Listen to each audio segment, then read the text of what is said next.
Welcome, Wapham crew, guys, gals, ghouls, friends, fiends, and foes. Secure your tinfoil hats, buckle down tight, and hold on loosely as we soar up the La Platas on a rocky mountain high, get sucked into the vortex of the Four Corners, and settle down snugly at mile marker 420 in colorful Colorado. It is Sunday, March 31st, Monday, April 1st for those of you across the pond and beyond. Good morning, good afternoon, and good evening to you, and happy Easter, or happy April Fool's Day, wherever you may be. I'm not sure what day it is for you right now, but I hope it's a happy day all the same. I'm your host, TessaTNT, and we are broadcasting live from the Mile High Clubhouse tonight. I'm so glad you could join us this evening, and I hope this weekend has been very awesome for you. I hope you've had a good time with the family, and you're in good health, and things are looking up. Spring has sprung. I went outside today and I saw that my lilac bush is actually starting to bloom, so one of the first signs of spring for me. And the warmer weather's been nice too. It's been a little windy, but that's generally normal as far as spring goes, to dry out the moisture that preceded it during the winter. Hopefully you had moisture. If you're listening live right now, you may be listening to us on KPNL Radio, which you can find at kpnl-db.com. KPNL Radio at kpnl-db.com. You can also find us on eTalk Radio, which you can find at etalk.tv/radio. We're also live right now on Facebook under We Are Paradox Media, as well as Four Corners Paranormal Investigations, and YouTube. If you don't mind, please mosey on over there and give us a like. Please subscribe. If you do subscribe, make sure you ding that little bell. That way next time there's an episode that comes out, you'll be made aware and you'll know we're still out here, despite other people's plans. So tonight I have a treat for all my guys and gals out there. Tonight we will be doing story time with me, TessaTNT, and so the last book that we have been reading, and this book is going to be over probably before the hour is out, but I have another book in backup. Kind of been bouncing around between things. I tried to get The Hitchhiker's Guide to the Galaxy because I've never read it. Love the movie. I've heard a lot of good things about the book, so I'd like to read that and share that with you. And I believe there's like 4, maybe 5 in the series, so it's pretty cool. So this book is by June A. Ellis, and it's called From the Dreamtime, Australian Aboriginal Legends.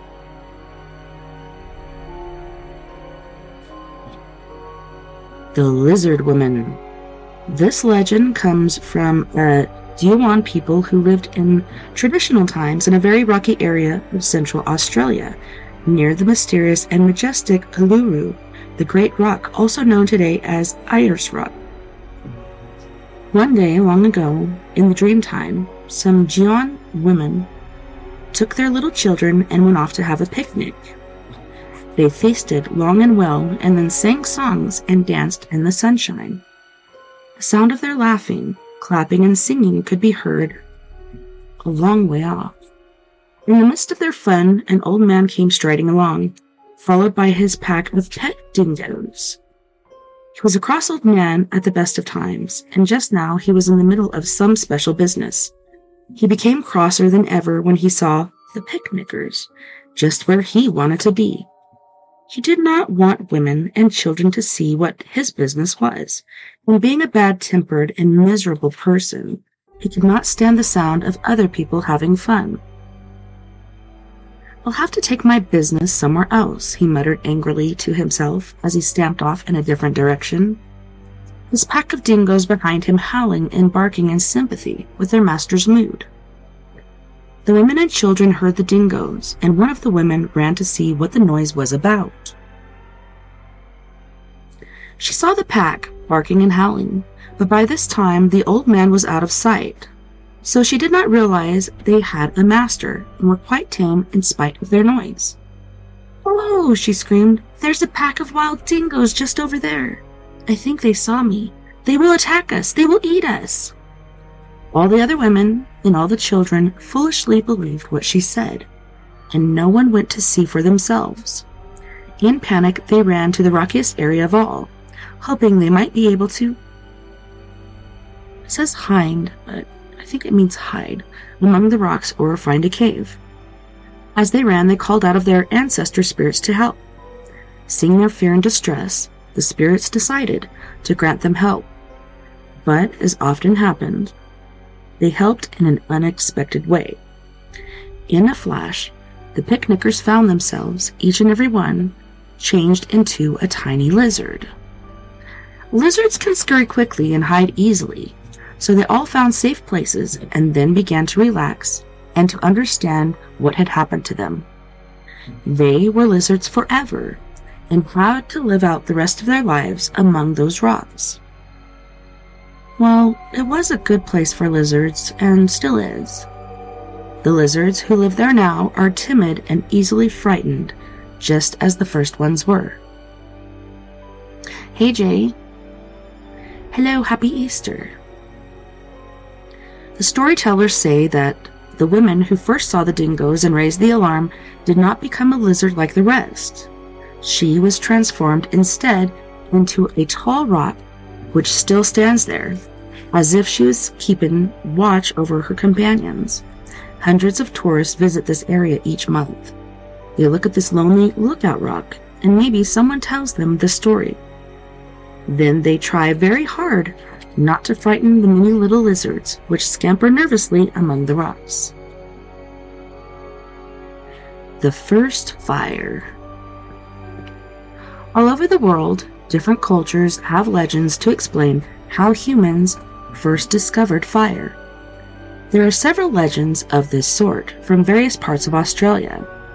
This one comes from the folklore of the Aboriginal people who lived in traditional times on the north coast of New South Wales. Long ago, back beyond even the Dreamtime, there was a group of people who did not live on the earth. They lived in the sky world. They had their camp near the two brightest stars so that they could light fire sticks from them, and they were the only people anywhere who had the use of fire. The people who lived on Earth had to manage without it. But even in the sky, campsite life was not always perfect, and a time came when there was not enough food. The most adventurous of those bravely decided to come down to the Earth world. We will hunt possums and collect some nuts and berries. It won't take long. We can bring back enough food for everyone, they told their companions. The two brothers brought their fire sticks to Earth with them and left them slowly smoldering while they went off hunting.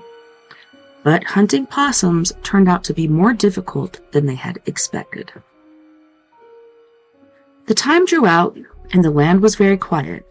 The fire sticks became bored and began to play chasing. They were very clever at this game, maneuvering from place to place, and everywhere they touched the dry grass, it caught alight. Gradually, all the little fires grew together and became one big fire. The smoke and flames could be seen from a long way off. As soon as the Sky Brothers saw the smoke, they left their hunting and hurried back to put out the flames. The Aboriginal people who lived in the area had also seen the smoke and had come to see what was going on. They had never seen fire before, and at first they were afraid. It did not take them long to realize, however, that this strange phenomenon could be useful to them. It could provide them with warmth, and the first few possums the Sky Brothers had caught were lying at the edge of the fire and had been cooked by it.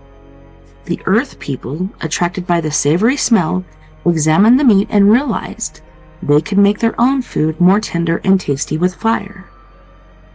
Before Canby and Jatabidi had finished putting out the fire, several of the Aboriginal men had lit fire sticks for themselves and were carrying them carefully back to their camps.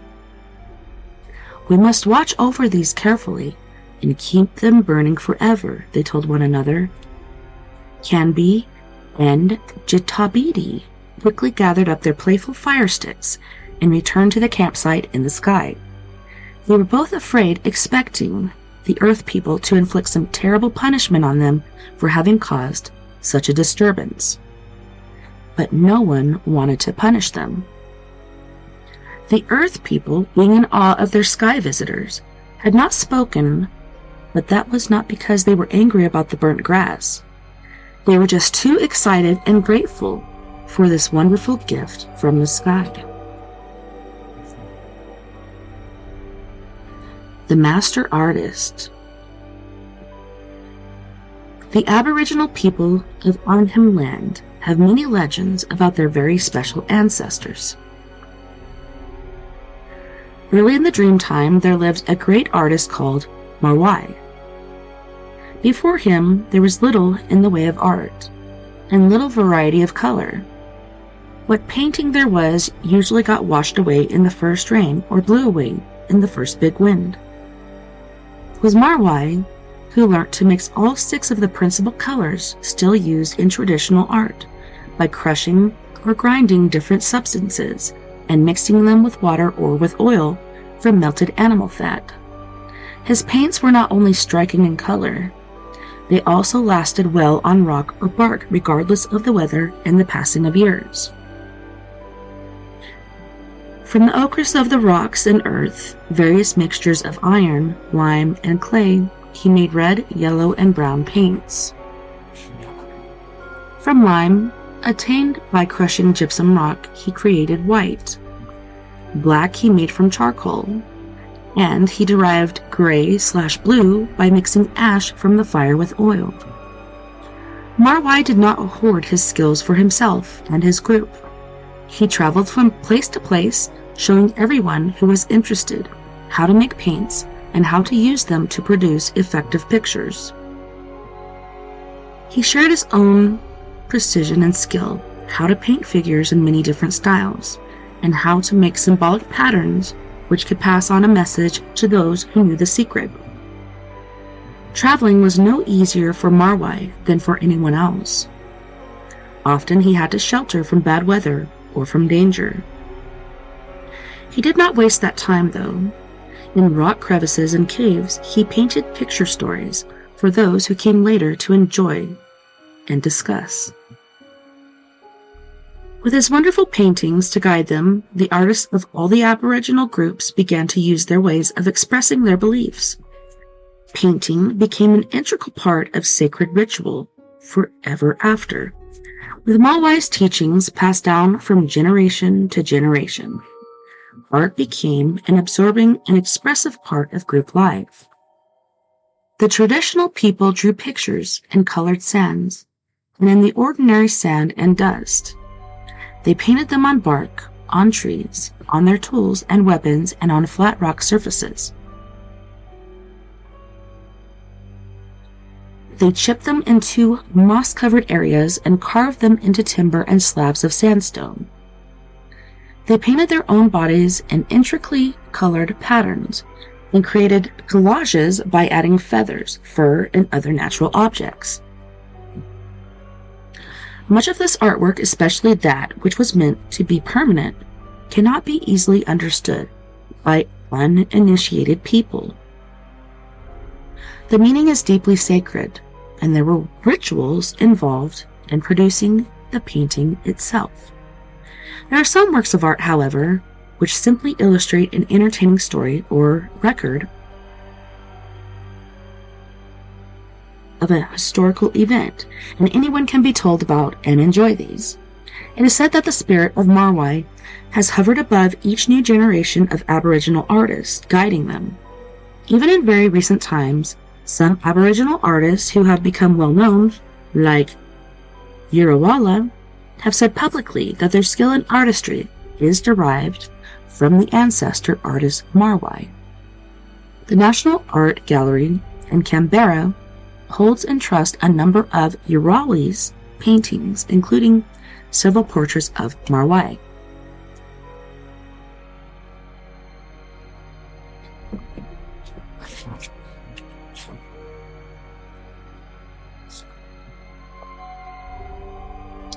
Beware of the bunyip. There are many legends from the Dreamtime about the large amphibious monsters, which most Australians nowadays call bunyips. Most of them show these creatures as quite ferocious, living in secluded waterholes, but able to walk on land. They terrorized the people who lived nearby because they were meat-eaters who stalked humans as well as animals. Bunyip legends come from many different places, and descriptions of the bunyip differ from place to place, ranging from a seal-like creature to a huge monster, rather like a dinosaur. As white settlers spread through the land after the First Fleet of 1788, they were told of the fierce man-eating bunyips, and they too grew to fear them. For 100 years or more, most people of all cultures in Australia believed firmly bunyips existed. The places where they were said to live were treated with caution, and many sightings were reported. In the 20th century, however, it was increasingly realized that, in spite of the many verbal reports of sightings, none had been scientifically documented, and no bunyip remains had ever been found. After much debate, it was officially decided that bunyips existed only in people's imaginations. However, many people, both black and white, continue to believe that bunyips did once exist, and may still. Scientists who study Australia's very early history, back to the Ice Age, have found that giant crocodiles and various forms of dinosaur giant crocodiles once inhabited the land. The time at which Aboriginal groups first lived here is still in doubt, but seems to go at least 30,000 years back. So bunyips may originally have been described from sightings of these very early monsters, and people more recently, frightened by an unexpected animal of some sort, may have thought they saw the monster which had been described in the legends. In some parts of the world, various animals have been found recently still thriving, although they had been thought to be extinct. Could some of Australia's prehistoric animals still exist? Perhaps there may come a time when there is an officially accepted, scientifically documented sighting of a bunyip. So keep your eyes open. The first sunrise. The traditional Aboriginal people studied the sky very well. They knew the positions of all the major stars. They could predict the changing patterns of the moon and the seasonal effects of the sun. Many different Dreamtime legends were told about the stars, the sun, and the moon, and how each came into being. This particular legend comes from the Aboriginal people from the area now called Arnhem Land.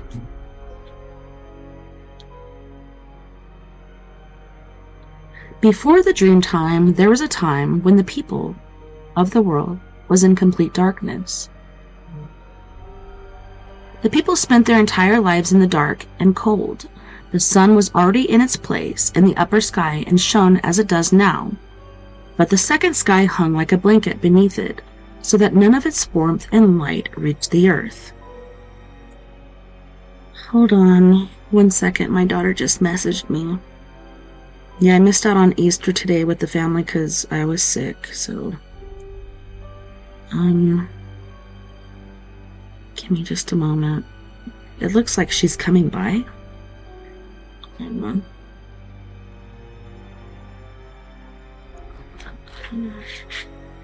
Okay, let me just get back to her really quick.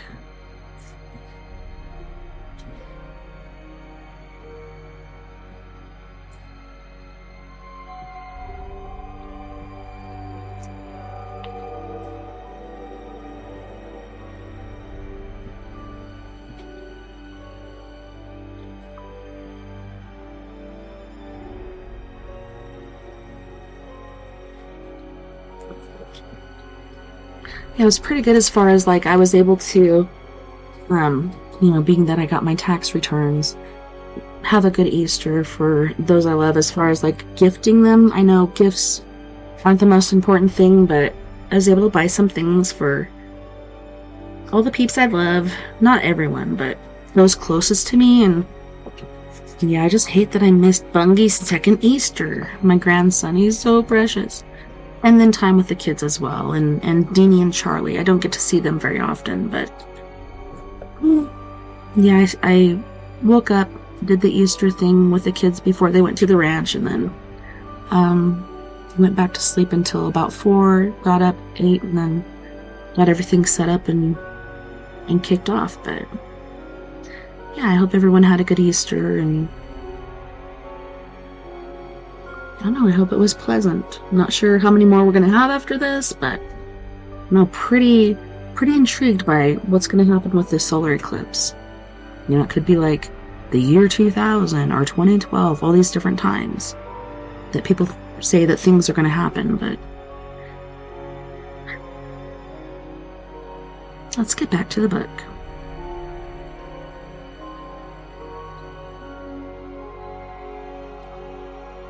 Okay, so I'm just going to go back to before the dream time. There was a time when the world was in complete darkness. The people spent their entire lives in the dark and cold. The sun was already in its place in the upper sky and shone as it does now. But the second sky hung like a blanket beneath it, so that none of its warmth and light reached the earth. A group of black and white magpies shared this bleak existence with the first people, and like them, were very distressed by the perpetual darkness. One day the magpie leader called a meeting. "You must try to push aside the second sky," he told the other magpies. The other magpies chattered and shook their heads. "We can't. We are much too weak," they all told him. "I believe you would be strong enough if all of you were to push hard at it together," he said. And because he was their leader and they respected his wisdom, they listened attentively in spite of their doubts. "If we could manage to move it, then perhaps some light and warmth would come through to us," he added. And suddenly, at the thought of this, they all became very happy to try. They flocked to the sky and carefully positioned themselves. On the command from their leader, each magpie pushed with all his might against the second sky. A great cheer went up as the sky moved, just a little. It was completely flat, like a board, and they had lifted it slightly. They managed to rest it on some boulders for a moment, while they got their breath back. Then they placed themselves to push as hard as possible against the second sky in its new position. Sure enough, when their leader gave the word, they were able to push it higher still. This was very encouraging. Summoning all the strength they possessed, they pushed harder than they could have believed possible, and the second sky rose higher and higher. Still, the world was in darkness. They began to feel disappointed that all this effort made no difference. Their leader saw that they were discouraged and exhausted. "Place the sky gently on that mountaintop," he said, "and you can all take a rest."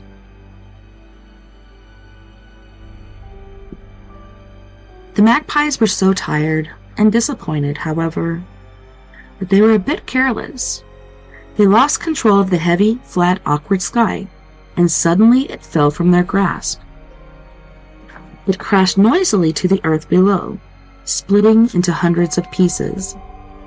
There was terrible confusion among the magpies for a moment as they flew around in all directions, horrified by what they had done. Then suddenly they realized they could see the broken sky lying on the ground. There was light.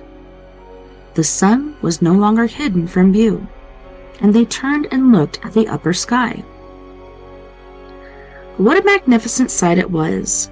The sun could be seen, and its light and warmth were flooded across the earth. The magpies sang in chorus a song of excitement and triumph. Their leader's plan had succeeded beyond their wildest hopes.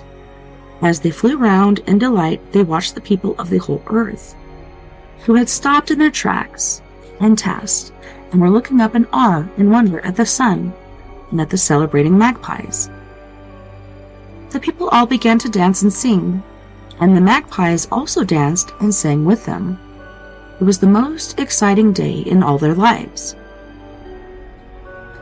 The Aboriginal people of Arnhem Land have repeated this story from generation to generation and have continued to feel fondness for the ingenious magpies. Right to this day, each new sunrise is greeted with the unmistakable warble of magpies. As is their right, next time you are in the bush at dawn, you might like to listen for their song and celebrate with them, because the darkness is only at night and not all the time. I have a certain sort of relationship with magpies. So I don't know if you guys believe in like our lost loved ones coming in the form of like a butterfly or a bird or whatnot. But yeah, going back to the magpie, they're very intelligent, very different relative to like the crow and the macaw. Sorry, not the macaw. Raven. The crow and the raven. Kind of like a cousin. But they're very intelligent, very smart, and yeah, one time I believe it was my mom come and visit. First time was as a magpie. And the second time was as a robin, I believe.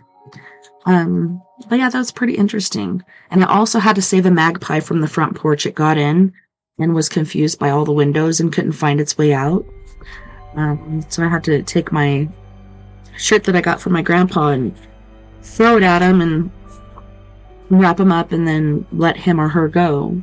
But yeah, it came back and visited several times, so that was pretty cool. The Cunha Rocks. Long ago in the Dreamtime, two separate Aboriginal groups, the Woma and the Cunha, lived together in the desert area of Central Australia, near the mighty rock of Uluru. They lived peacefully in the same area, sharing their food and whatever water was available, and giving each other support. There came a time, however, when the Cunha people longed for a campsite of their own. They still felt friendly towards the peaceful Woma people, but more than anything else, they felt the need to have a place which was solely their own. After much discussion by the elders, the Cunha decided to move from the desert plains to a rocky area not too far distant. "We like the rocks and boulders," they explained to the Woma. "If we make our camp among them, they will give us shelter," as they made their new camp right at the base of Uluru. It was a hard life that they had chosen, for though there were springs of water nearby, food was not always so easy to gather. But this did not daunt them. With hard work and skill, they managed to maintain a good living, and for some years they were contented, pleased with their decision to be independent. One day, however, a party of men came from the west. Unlike the Cunha and the Woma, they were fierce warriors, and without warning, they set upon the Cunha and killed them. The next day, a Woma man came to visit his old friends. Instead of a cheerful welcome, he found a silent camp with all its people lying slaughtered. He was overcome with grief and fear. So distraught was he that his ancestor spirits felt they should change him. Suddenly he became a small snake. The snake, still very disturbed, quickly slipped away to hide behind a pile of rocks. Shocked and saddened by the violent deaths of the gentle Cunha, the ever-watchful ancestor spirits did not think it right that their bodies should be left unattended and unburied. They changed each one into a smooth-edged stone. These stones they left there, clustered pathetically together, just as the Cunha people had been when they died, adults and young children. So some of the stones were large and some small, and they have lain untouched since that time. There's a kind of small snake that lives and will only live in the red sandhills of Central Australian desert.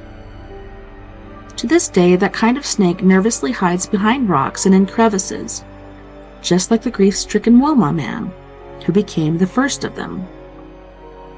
As the tourists to Uluru look around the area nowadays, some say they sense a deep aura of sadness among the silent Kunia rocks.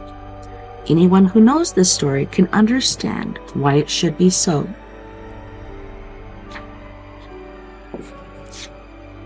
Stone fish traps. From various areas throughout New South Wales, there are many Dreamtime legends which tell of kindness of Biami, the father of all. Living in the sky world, he never ceased to watch over and help the earthly people he had created. This story comes from the Aboriginal people who once lived in the area where the town of Brewarrina now stands.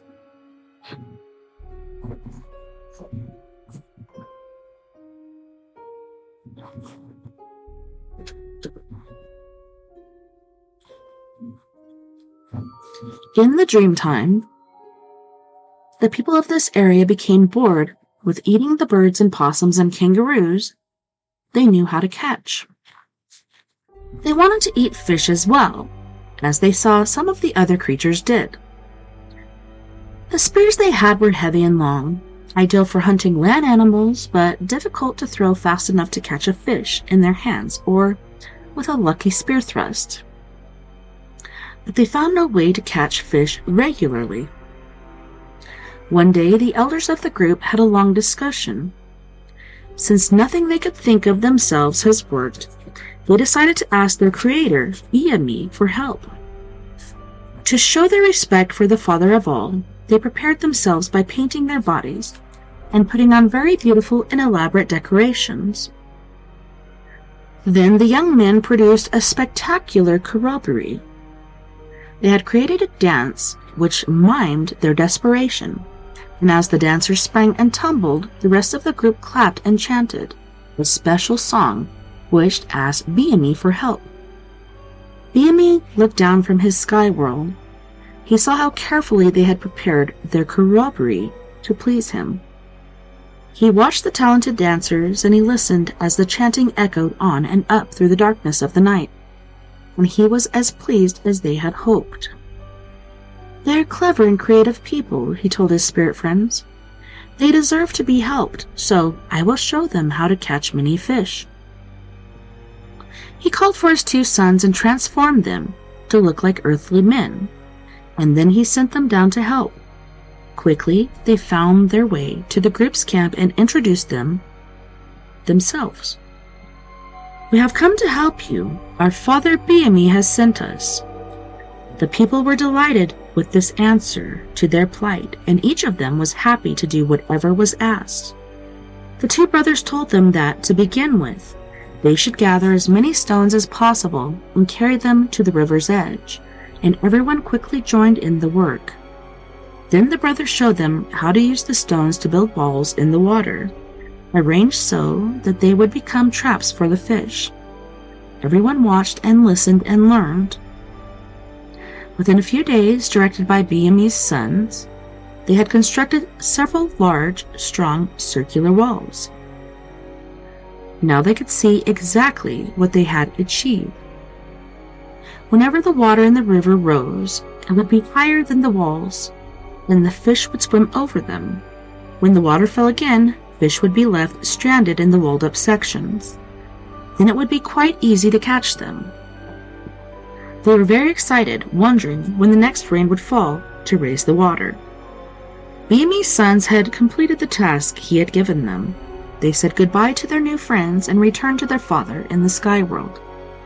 At once the world began to create another corroboree, equally colorful and energetic, but this time full of their joy and gratitude. From that time onward, whenever a large number of fish were caught in the walls, as the water fell, the people danced that joyful corroboree again, so that it was learnt by each new generation in turn. And Biami always watched from his sky world and was pleased. White settlers first came to this area towards the end of the 19th century. They were surprised to find neatly built stone walls enclosing areas of the riverbed, and to see that they were very efficient traps for fish. When they asked about them, the Aboriginal people told this ancient story.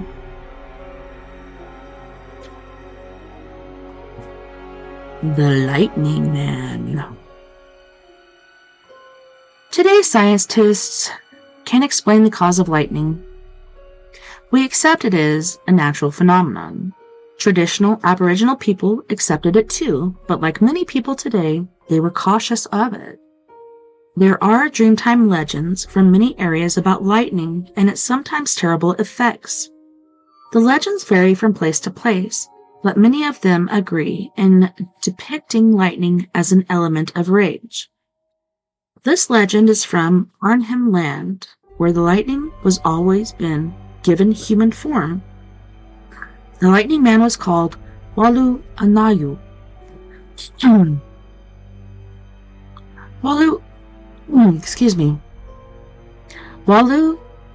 Walla Anayua lived in a deep waterhole in the river now known as the Liverpool River. Much of the time he lived peacefully, going quietly ashore now and then to hunt the wallabies, which grazed in great numbers under the nearby palm trees. The local people knew, however, that Walaanayu was very easily angered. If an Aboriginal hunter was foolish enough to venture into that territory, a bolt of lightning would strike him down. Walaunayua would also be angered if a stone was accidentally, or worse, still deliberately tossed into his waterhole. Then he would leap into the sky and create a ferocious storm. He was at his most dangerous, however, during the wet heat of the monsoon season. As soon as the monsoon rain began to fall, Walaunayua would fly into an uncontrollable rage. In that rage, he would travel across the sky, hiding in thick clouds, and his angry voice would thunder, crashing and echoing across the land. Flashing the lightning of his long arms and legs, he would savagely attack the earth, throwing down the trees and leaving a stricken landscape in his path. As the monsoon season came to an end, he would gradually become calmer, eventually returning quietly to his own waterhole. There he would stay, always on the watch, ready to strike out again if anyone or anything dared disturb him.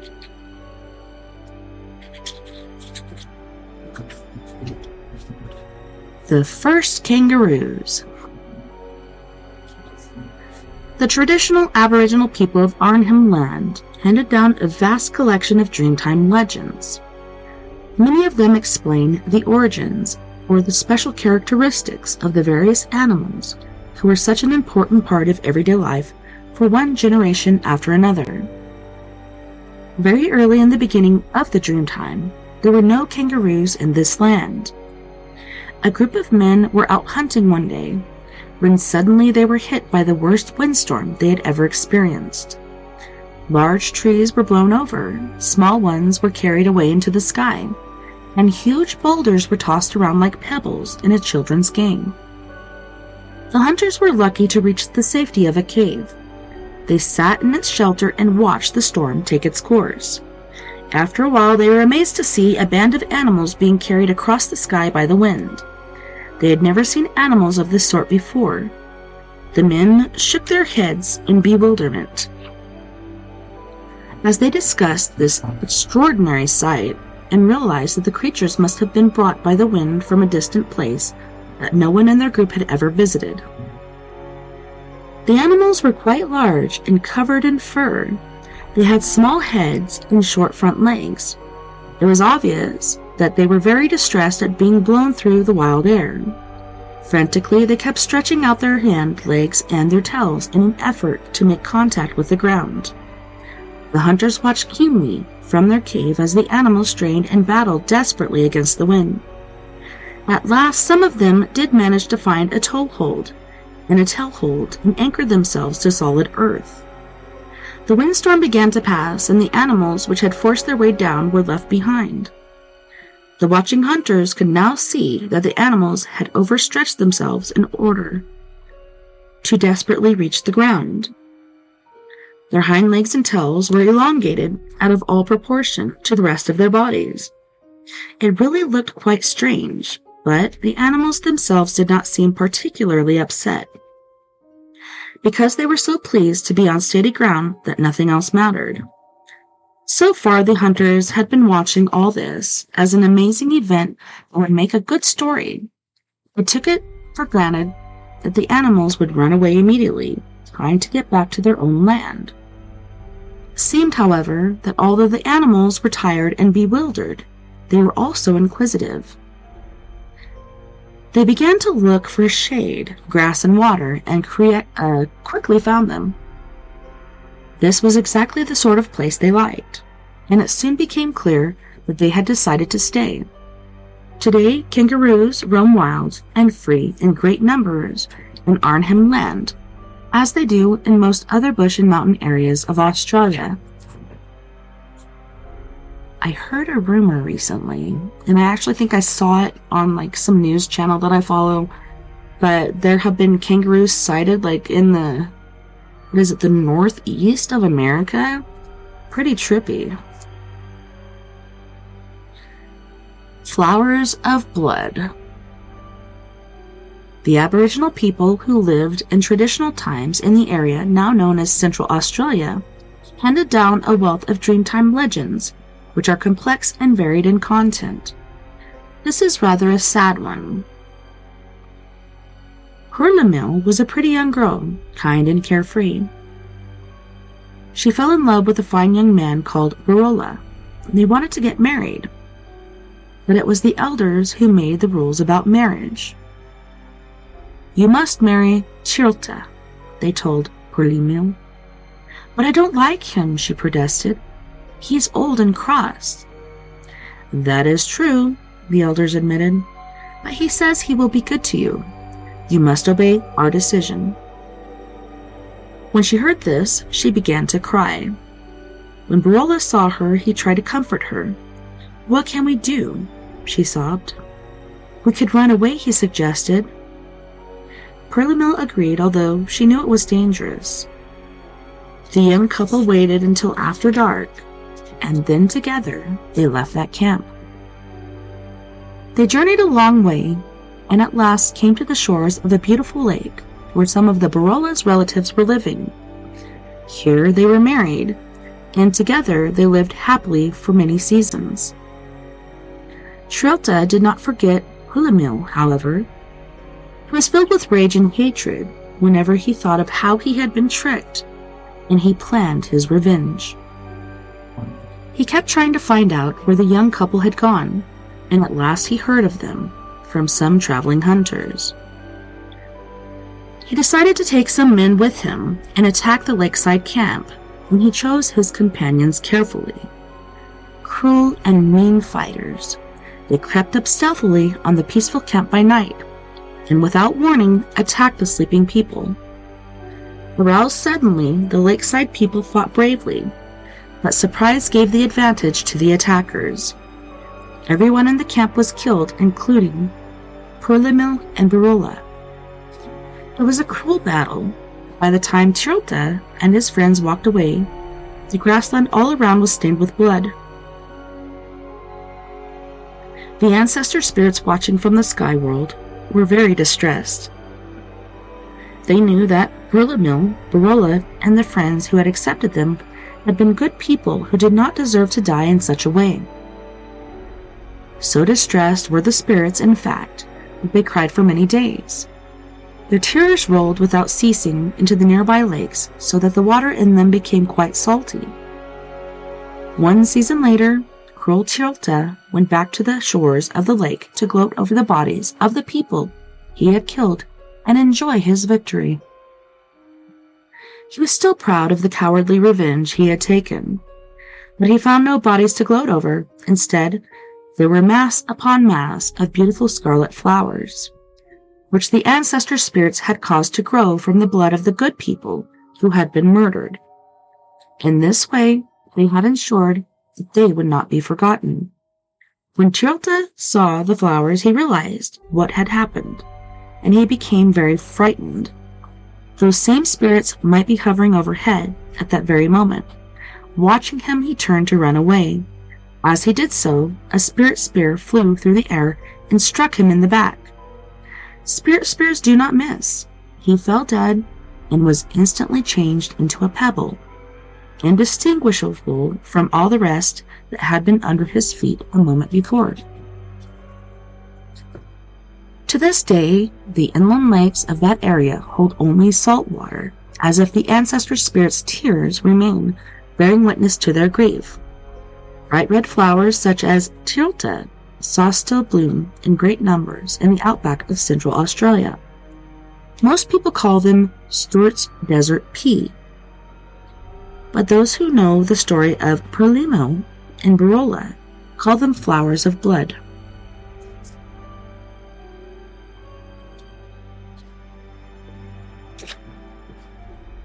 The Juan Goodbye. Since the dawn of time, the many thousands of Aboriginal groups which were settled right across Australia have each been governed by a succession of elders. Each in turn used his experience of life and the knowledge which had been handed down to make life pleasant for the members of his group. Each in turn became respected according to his wisdom. Here is a legend from the Juan people who lived in traditional times in Central Australia, about an elder who was especially loved by his people.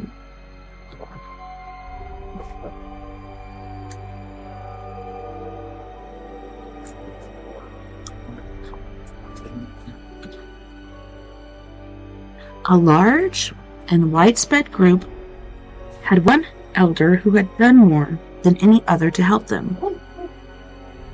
He had taught them especially good techniques for hunting. He had taught them to be peaceful and had showed them ways to avoid warfare, even when there were disputes. He had taught them to share their food and help each other in every way. He had taught them not to take their good things for granted of life and the riches of nature, but to appreciate the warm sunshine, the rain, the plants and animals they had for food, and those they saw around them, noticing their beauty and their wonder. He had taught them not to complain and not to be depressed if they experienced hard times. He believed that if people would think deeply, work hard and help each other, any troubles would soon pass. The people of his group believed in his wisdom, following his advice in all they did. They prospered and were happy. At last he realized that his life was nearly over. He decided to travel to every campsite of his people, reminding them once more of all that he had taught them. As he left each group, he sang them a goodbye song, which they would always remember and hand on through generations. He sang in the language of the Juan people. But this is what the song meant. While I lived on earth, I had very special people around me. There were always animals, birds, and water creatures in abundance. I felt that the sun and the moon and the stars were mine. While I lived on earth, I had everything I ever needed. I will be going away from this world soon, very soon. I will be leaving you forever, leaving this land that I love. You will not see me again. You will not see me, but I will be watching over you always. I will be watching over you all forever. The people at each campsite listened to the song in silence, sadly imagining life without this wise and beloved leader. Soon after he had visited the last of all the campsites, the old man quietly died. The Jawan knew that they must have a leader, and they soon chose the right man, old enough for wisdom and young enough to lead them for many years. They knew, though, that their past leader would never be forgotten. After a while, people began to believe that the hazy part of the night sky, which we now call the Milky Way, was the smoke from his sky world camp. There he is, they would say. He's up there watching over us, just as he promised in his song. And they were happy to know he was there, guiding and guarding his people throughout their days. Dang, that's the end of that book. I thought we had one more story to go before this next break, but I really enjoyed this book. So since we have a little bit of time, I'll read the back of it again. and also let you know like who wrote this, and perhaps you can look it up and find it if you would like to. From the Dreamtime, Australian Aboriginal Legends. For the Aboriginal people of Australia, the Dreamtime is the beginning of the world, but it is also yesterday, today, and forever. From the Dreamtime comes a rich and wonderful lore, which tells of the creation of Earth, Sun, Moon, and stars, why the animals look the way they do, how the great ancestor spirits loved and looked after their people. This collection of legends from different areas of Australia reflects the vivid imagination, strong sense of drama, and above all, the intimate understanding of nature that is characteristic of Aboriginal people of Australia. Jean Ellis, who is the author, has chosen stories which will appeal to readers interested in traditional myths and legends, readers who want an insight into the surviving traditions of the Australian Aboriginal peoples, and to readers who want fresh and lively stories to tell their children. And I must agree, I really did enjoy this book, and I'm so glad I found it at the Durango Library. So now I gotta decide which book to read next. So on that note, boys and girls, we are going to go to our first music break. On this break, we have the lovely and talented Miss Mia Savage. She was on the show last night, and I'm so grateful that she did show up. And she's going to be singing Your Skeleton, Our New Reality, Let Me Be Your Home, and Lemire and Crypto. You guys don't go anywhere. We'll be right back after this music break.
Welcome back, Wapping Crew.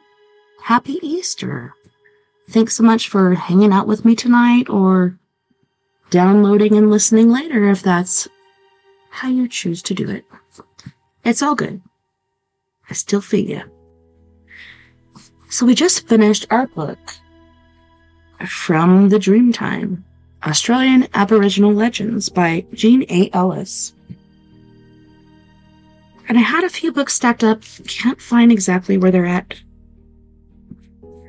And this was the next in the slot. And I wasn't quite sure if I wanted to do this one, but hey, let's do it. So this one is by Sue Crafton. K is for Killer. Let's go ahead and read the intro. Lorna Kepler was beautiful and willful, a loner who couldn't resist flirting with danger. Maybe that's what killed her. Her death had raised a host of tough questions. The cops suspected homicide, but they could not find neither motive nor suspect. Even the means were mysterious. Lorna's body was so badly decomposed when it was discovered that they couldn't be certain she hadn't died of natural causes. In the way of overworked cops everywhere, the case was gradually shifted to the back burner and became another unsolved file. Only Lorna's mother kept it alive, consumed by the certainty that somebody out there had gotten away with murder. Moida. In the 10 months since her daughter's death, Janice Kepler had joined a support group, trying to come to terms with her loss and her anger. It wasn't helping, and so, leaving a session one evening and noticing a light on in the offices of Milhone Investigations, she knocked on the door. In answering that knock, Kinsey Milhone is pulled into the netherworld of unavenged murder, where only a pact of the devil will satisfy the restless ghosts of the victims and give release to the living they have left behind. 11 books into the series that has won her readers around the world, Sue Grafton takes a dark side turn, pitching us into a shadowland of pain and grief, where killers still walk free, unaccused, unpunished, unrepentant. With K is for Killer, she offers a tale that is dark, complex, and deeply disturbing. Alright, so this woman is quite crafty. Just look at this. She's got different books. A is for alibi, B is for burglar, C is for corpse, D is for deadbeat, E is for evidence, F is for fugitive, G is for gumshoe, which is a detective, H is for homicide, I is for innocent, J is for judgment, K is for killer. Book for book, this may be the most satisfying mystery series going. Tom Nolan, The Wall Street Journal. The best first-person singular storytelling in detective novels. Mark Harris, Entertainment Weekly. Grafton has moved the private eye story closer to real life than did either Hammett or Chandler. Dick Locke, Los Angeles Times Book Review. Now at work on L, Sue Grafton. Sue Grafton is current president of the Mystery Writers of America, and she lives in Santa Barbara, California. I'm also interested to see, when was this printed? I always want to know that when I start a book. Not that it really matters, but I'm just curious. So this was printed in 94. For Mary Lawrence Young and crew, Richard Laurie and Taylor Lawrence and Mary Taylor. And of course the dogs, Sadie and Haley, Toto and Emmy, Oz, Bob, Dee, Lily and Tog, and cats. Yukio, Ace, Carmen, and Kit. And beloved Charmine, much missed. Acknowledgements.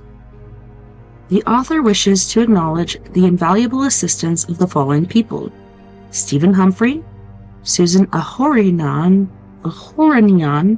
Treatment Supervisor, and Joanne Foltz.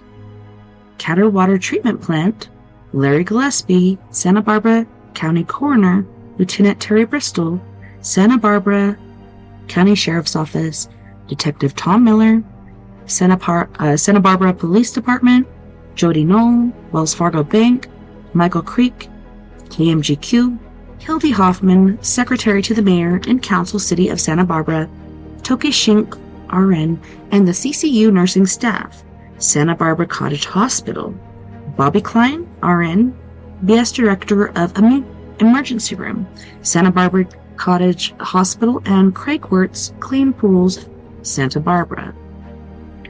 A is for killer. Chapter 1. The statutory definition of homicide is the unlawful killing of one human being by another.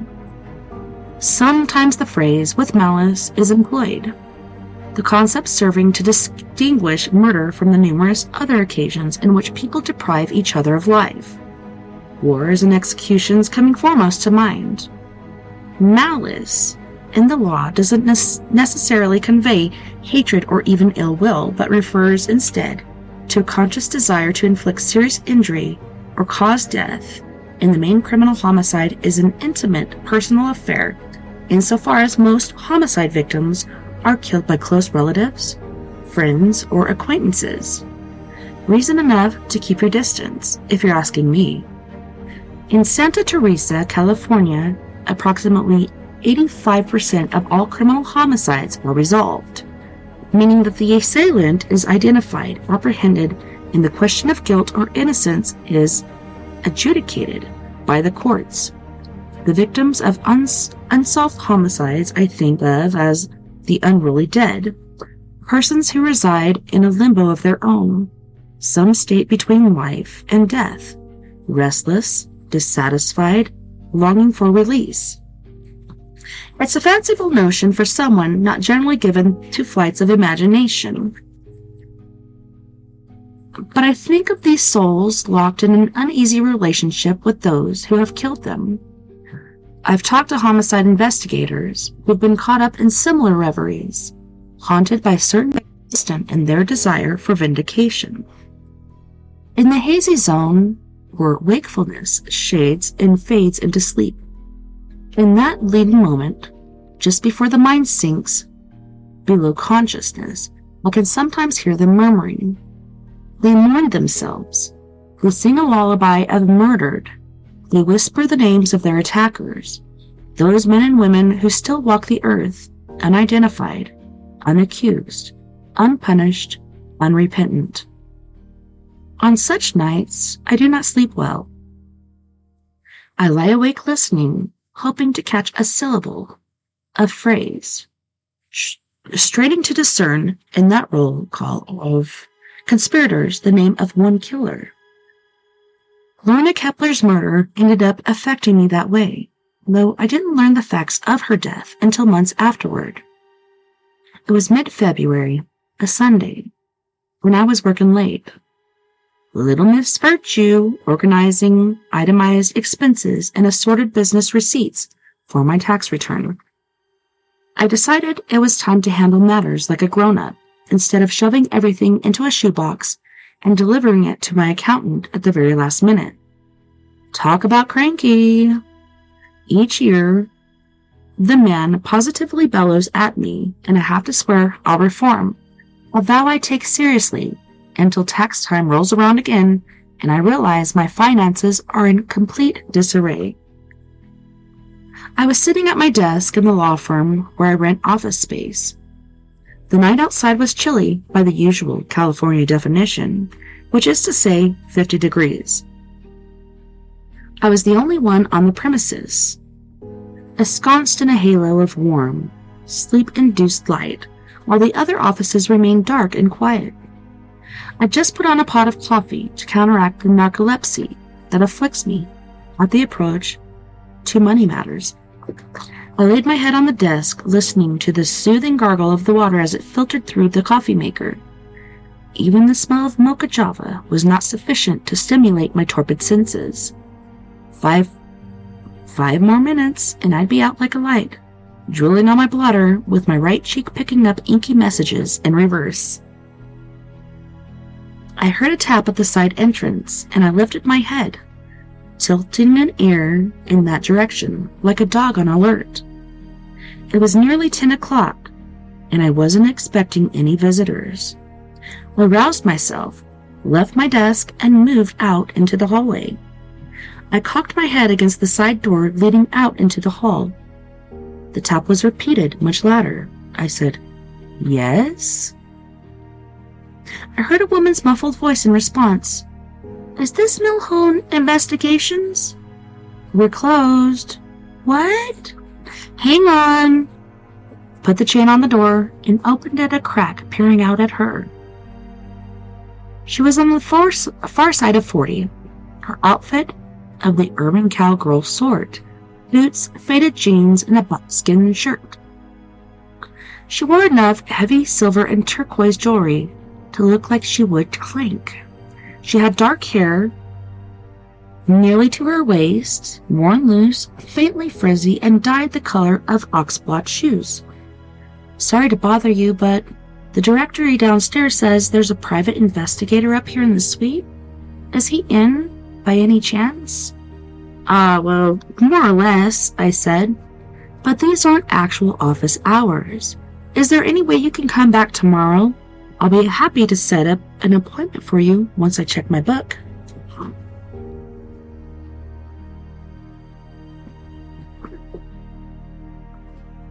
"Are you his secretary?" Her tan face was an irregular oval, lines cutting down along each side of her nose. 4 lines between her eyes were the brows, where the brows were plucked to nothing and reframed in black.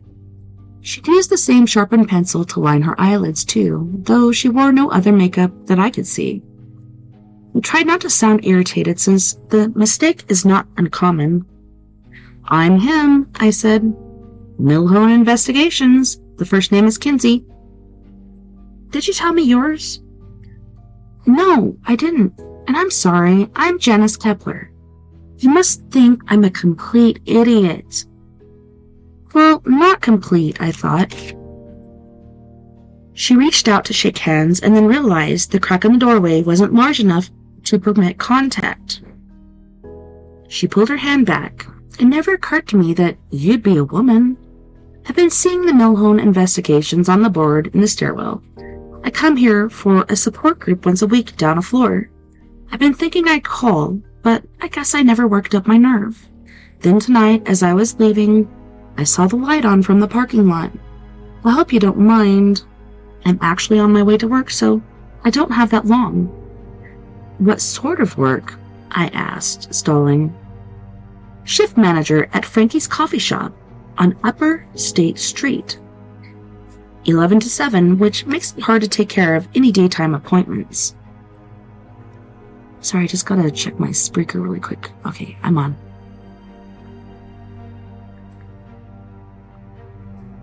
"I usually go to bed at 8 in the morning and don't get up until late afternoon. Even if I could just tell you my problem, it'd be a big relief. Then, if it turns out it's not the sort of work you do, maybe you could recommend someone else? I could really use some help, but I don't know where to turn. Your being a woman might make it easier." The penciled eyebrows went up in an imploring double arch. I hesitated. Support group, I thought? Drink? Drugs? Codependency? If the woman was Looney Tunes, I'd really like to know. Behind her, the hall was empty, looking flat and faintly yellow in the overhead light. Lonnie Kingman's law firm takes up the entire 3rd floor except for 2 public restrooms, one marked M and one W. It was always possible she had a couple of M Confederates lurking in the commode, ready at a single jump to out and attack me. For what purpose, I couldn't think. Any money I had was being forced to give to the feds at pinpoint. "Just a minute," I said. I closed the door and slid the chain off its tracks, opening the door again so I could admit her. She moved past me hesitantly, crackling brown paper bag in her arms.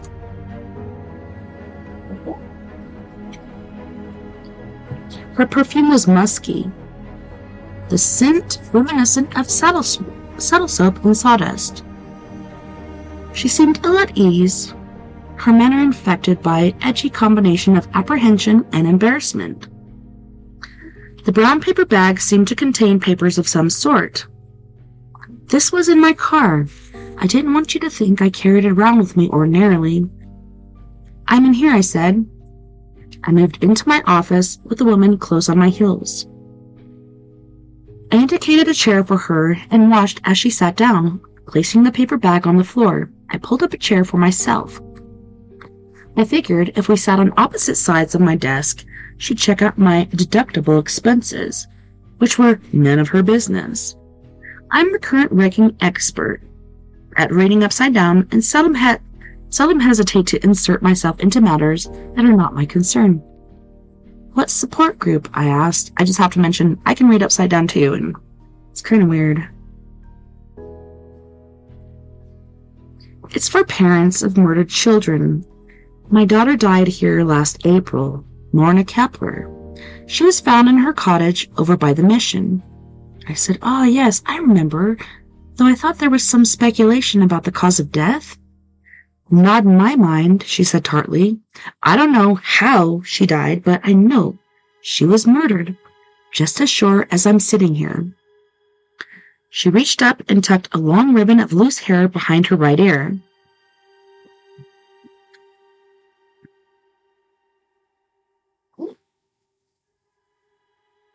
The police never did come up with a suspect, and I don't know what kind of luck they're going to have after all this time.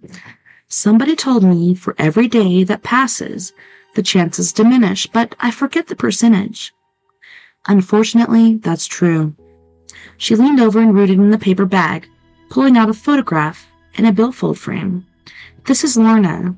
You probably saw this in the papers at the time." She held up the picture and I took it, staring down at the girl. Not a face I'd forget. She was in her early 20s, with dark hair pulled smoothly away from her face, a long swatch of hair hanging down the middle of her back. She had clear hazel eyes with a nearly oriental tilt, dark, cleanly arched brows, a wide mouth, straight nose. She was wearing a white blouse with a long snowy white scarf wrapped several times around her neck, a dark navy blue blazer, and faded blue jeans on a slender frame. She stared directly at the camera, smiling slightly, her hands tucked down in her front pockets. She was leaning against a floral print wall, the paper showing lavish pale pink climbing roses against a white background. I returned the picture, wondering what in the world to say under the circumstances. "She's very beautiful," I murmured. "When was that taken?" "About a year ago. I had to bug her to get this. She's my youngest, just turned 25. She was hoping to be a model, but it didn't work out." "You must have been young when you had her." 21, she said. "I was 17 with Berlin. I got married because of her. 5 months gone, and I was big as a house. I'm still with her daddy," which surprised everyone, including me, I guess. "I was 19 with my middle daughter. Her name's Trini. She's real sweet." Lorna's the one I nearly died with. Poor thing. Got up one morning, day before I was due, and started hemorrhaging. I didn't know what was happening. Blood was everywhere. It was just like a river pouring out between my legs. I've never seen anything like it. The doctor didn't think he could save either one of us, but we pulled through. "You have children, Miss Milhouse?" "Make it Kinsey," I said. "I'm not married." She smiled slightly. "Just between us, Lorna really was my favorite, probably because she was such a problem all her life." I hate neighbors.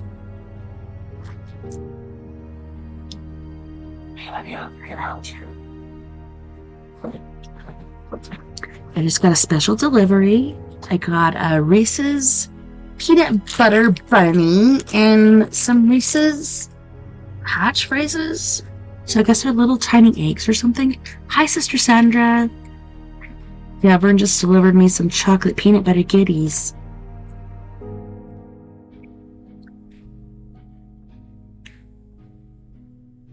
Anyway, I know what it's like to have your heart ripped out.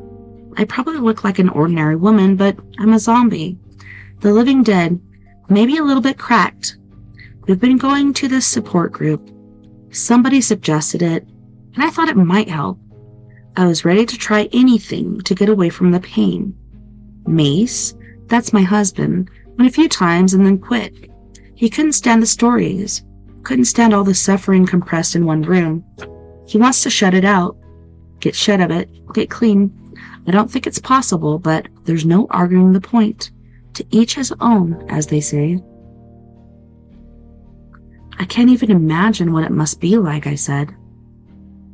And I can't describe it either. That's the hell of it.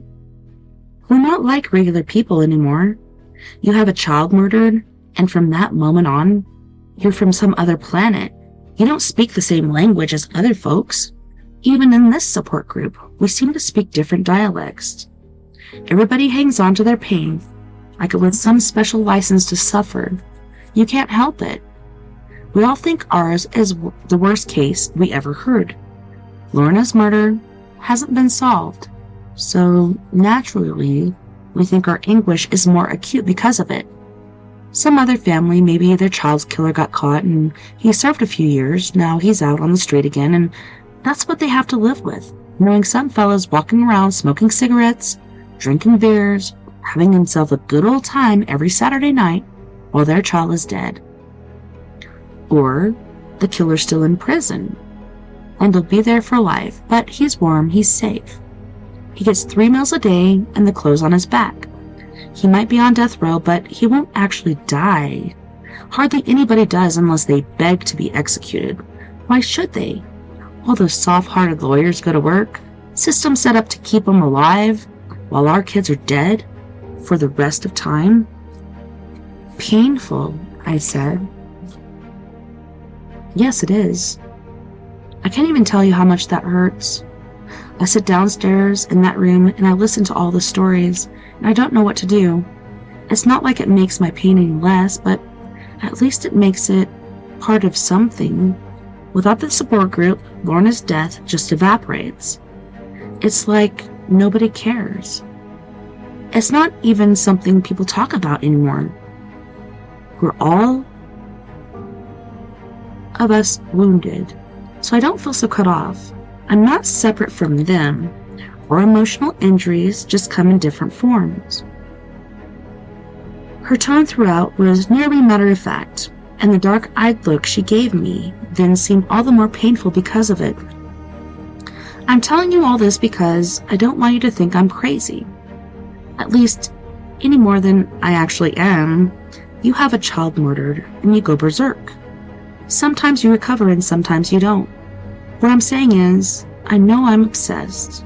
I think about Lorna's killer way more than I should. Whoever did this, I want him punished.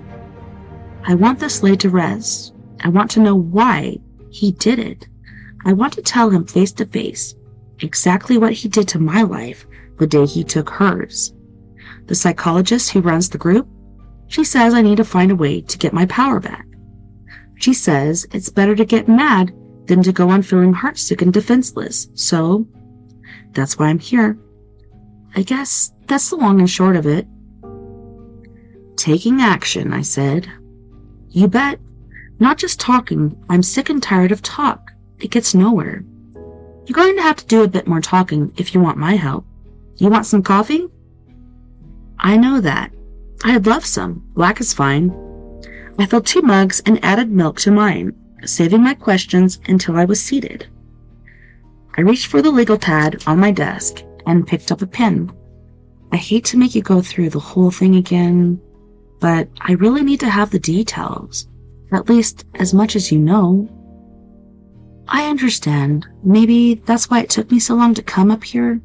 I've told this story probably like 600 times, but it never gets any easier. She blew on the surface of her coffee and then took a sip. That's good coffee, strong. I hate drinking coffee too weak. It's no taste. Anyway, let me think how to say this. I guess what you have to understand about Lorna is she was an independent little cuss. She did everything her way. She didn't care what other people thought, and she didn't feel what she did was anybody else's business. She'd been asthmatic as a child and ended up missing quite a bit of school, so she never did well in her classes. She was smart as a whip, but she was out half the time. Poor thing was allergic to just about everything. She didn't have many friends. She couldn't spend the night at anybody's house because other little girls always seemed to live with pets or house dusts, mold, or whatnot. She outgrew a lot of that as she matured, but she was always on medication for one thing or another. I make a point of this because I think it had a profound effect on the way she turned out. She was antisocial, bullheaded, and uncooperative. She had a streak of defiance, I think because she was used to being by herself, doing what she wanted, and I might have spoiled her some. Children sense when they have the power to cause you distress. Makes them tyrants to some extent. Lorna didn't understand about pleasing other people. Ordinary give and take. She was a nice person, and she could be generous if she wanted, but she wasn't what you'd call loving or nurturing. She paused. I don't know how I got off on that, but I meant to talk about something else, if I can think what it was. She frowned, blinking, and I could see her consult some interior agenda. There was a moment or two of silence while I drank my coffee, and she drank hers. Finally, her memory clicked, and she brightened, saying, "Oh yes, sorry about that." She shifted in her chair and took up the narrative. Asthma medication sometimes caused her insomnia. Everybody thinks antihistamines make you drowsy, which they can, of course, but it isn't the deep sleep you need for ordinary rest. She didn't like to sleep, even grown. She got by on as little as 3 hours sometimes. I think she was afraid of lying down. Being prone always seemed to aggravate her wheezing. She got in the habit of roaming around at night when everybody else was asleep. Who'd she hang out with? Did she have friends or just ramble on her own? Other night owls, I guess. An FM disc jockey for one. The guy on that all-night jazz station. I can't remember his name, but you might know if I said it. And there was a nurse on the night shift at St. Terry's, Serena Boney.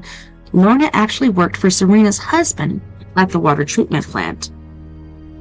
I made a note to myself. I'd have to check on both if I decided to help. What sort of job? It was just part-time, 1 to 5 for the city, doing clerical work. Typing and filing, answering the telephone. She'd be up half the night and then she could sleep late if she wanted. 20 hours a week isn't much, I said. How could she afford to live? Well, she had her own little place. This cabin at the back of somebody's property. There wasn't anything fancy and the rent on that was cheap. Couple of rooms with a bath. It might have been some kind of gardener's cottage to begin with. No insulation. She had no central heating and not a lot of kitchen to speak of. Just a microwave oven and a 2-burner hot plate. Refrigerator the size of a little cardboard box. The kind. She had electricity, running water, and a telephone, and that was about the extent of it. She could have fixed it up real cute, but she didn't want to bother. She liked it simple, she said, and besides, it wasn't all really that permanent. Rent was nominal, and that's all she seemed to care about. She liked her privacy, and people learned to leave her pretty much alone. Hardly sounds like an allergen-free environment, I remarked. Well, I know, and I said as much myself. Of course, by then she was doing better. The allergies and asthma were more seasonal than chronic. She might have an occasional attack after exercise or if she had a cold or she was under distress.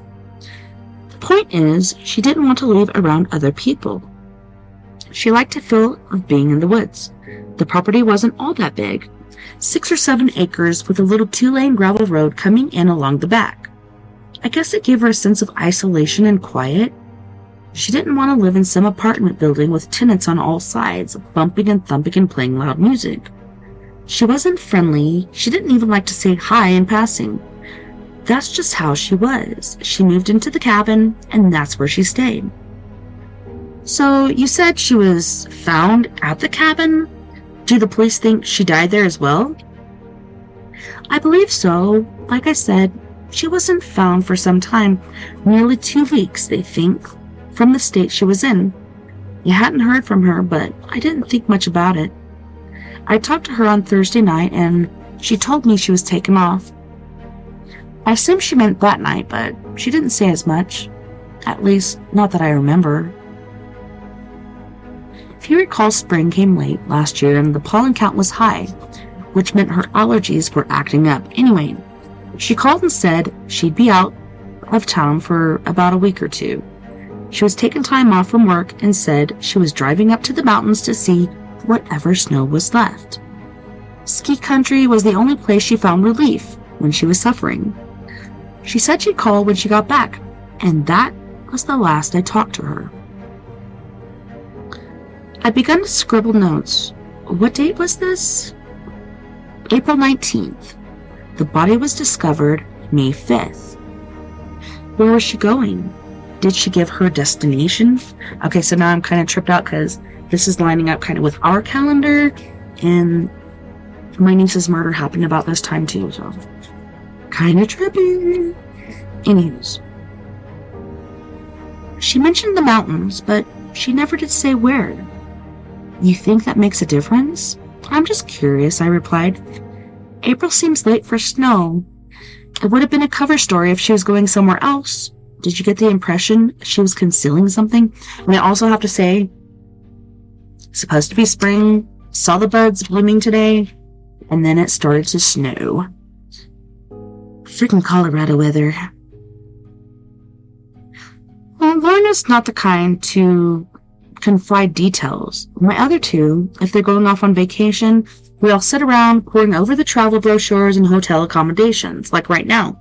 Berlin saved her money for a trip, and we are always talking about this cruise versus that oohing and aahing. The fantasy's half the fun, is the way I look at it.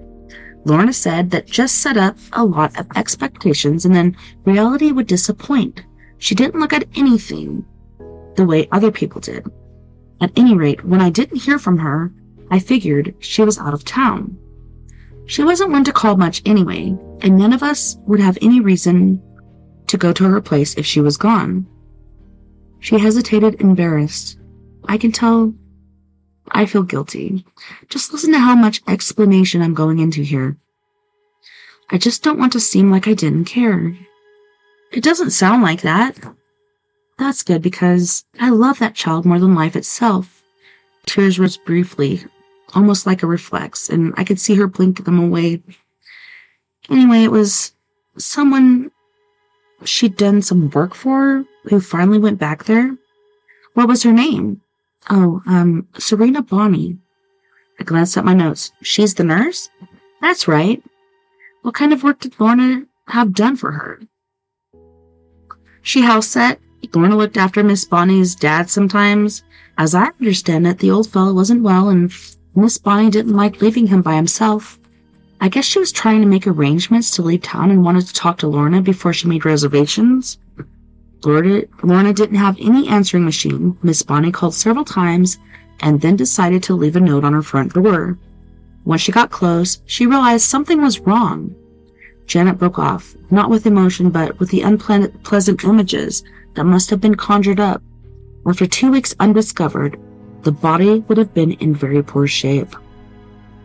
How did Lorna die? Was there a determination as to cause of death? Well, that's the point. They never did find out. She was lying face down on the floor in her underwear, with her sweat clothes strewn nearby. I guess she'd come back from a run and stripped down from her shower, but it didn't seem like she'd been assaulted. It's always possible she suffered an asthma attack.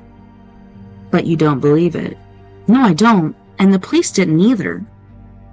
She was into exercise? I find that surprising from what you've told me so far. Oh, she liked to keep in shape. I do know there were times when a workout made her wheezy and kind of short of breath, but she had one of those inhalers and it seemed to help. If she had a bad spell, she'd cut back on exercise, then take it up again when she was feeling better, but doctors didn't want her to act like an invalid. What about the autopsy? Reports right in here, she said, indicating the paper bag. There were no signs of violence. Janice shook her head. I don't know how to say this, I guess.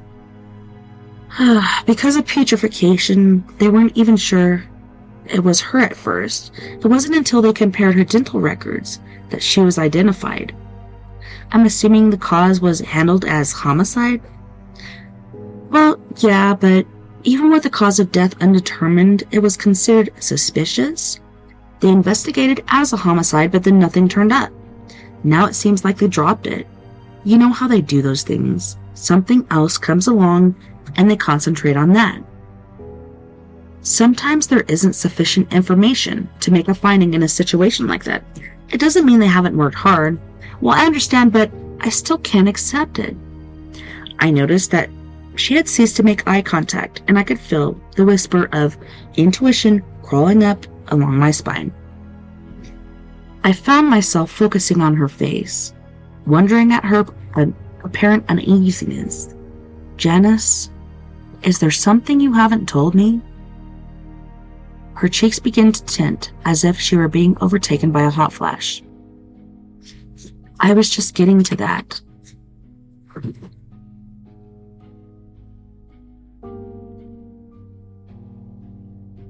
Chapter 2. I'm kind of wondering if I should do this before going to music break, but I think I shall, and we'll just cut off where we do, but I'm kind of in suspense here. I actually like this book. I hope you do too. She reached into the brown paper bag again and pulled out a videotape in an unmarked box that she placed on the edge of the desk. About a month ago, someone sent us this tape, she said. I still don't know who, and I can't think why they do it except to cause us distress. Mace wasn't home. I found it in the mailbox in a plain brown paper wrapper with no return address. I opened the package because it had both our names on it. I went ahead and stuck it in the VCR. I don't know what I thought it was. A tape of some television show or somebody's wedding. I about died when I saw. Tape was pure smut, and there was Lorna, big as life. I just let out this shriek, and I turned it off, and I threw it in the trash as fast as I could. It was like I'd been burned. I felt like I should go wash my hands in the sink. Then I had second thoughts, because this tape could be evidence. It might tie into the reason she was killed. I leaned forward. So let me clarify one point before you go on. This was the first you'd heard of it? You had no idea she was involved in anything like this? Absolutely not. I was floored. Pornography? There's no way. Of course, once I saw what it was, I began to wonder if somebody put her up to it. Like what? I don't understand, I said. She might have been blackmailed. She might have been coerced. For all we know, she was working undercover for the police, which they would not ever admit. What makes you say that? For the first time, she was sounding off, and I felt myself step back, viewing her with caution. Because we'd sue them, that's why. If she got killed in the line of duty, we'd go after them. I sat and stared at her. Janice. I worked for Santa Teresa Police Department myself for 2 years. They are serious professionals. They don't enlist the services of amateurs.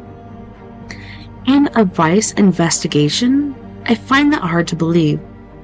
I didn't say they did.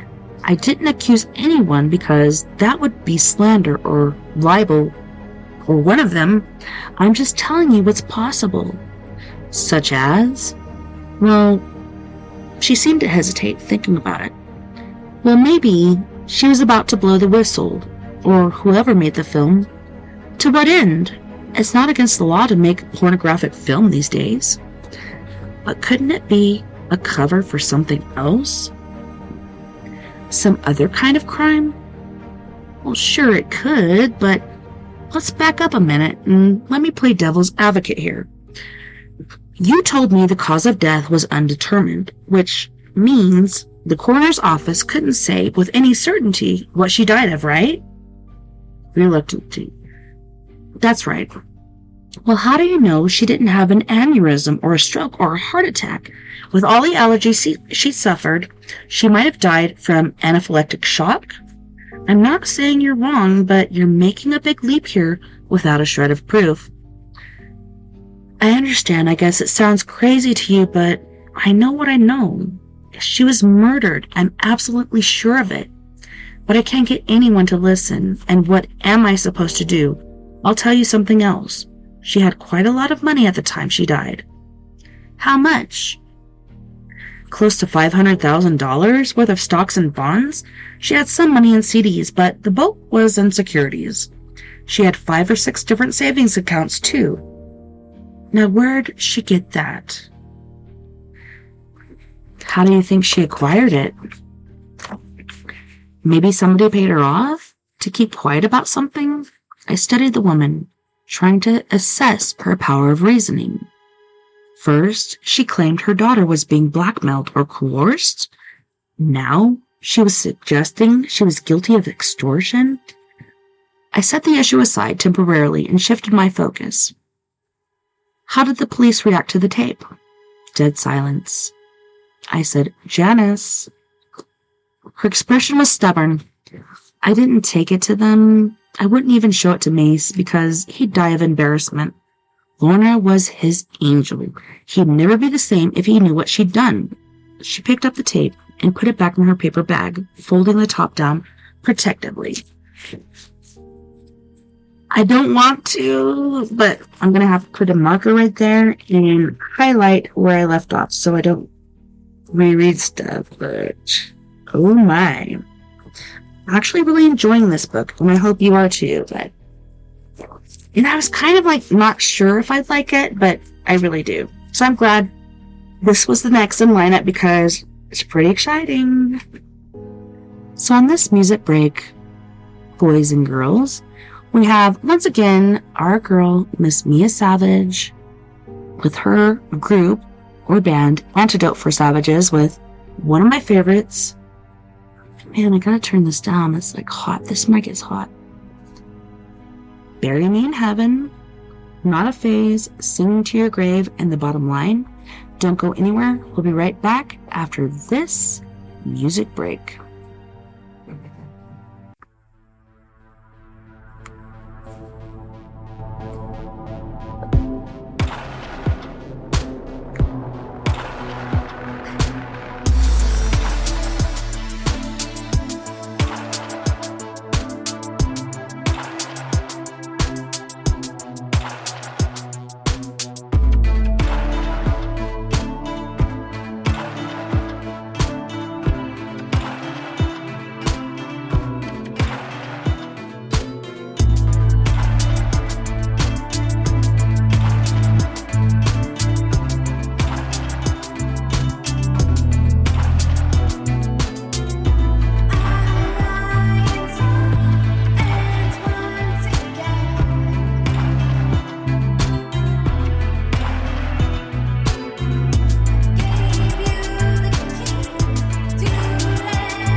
better.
right now between fear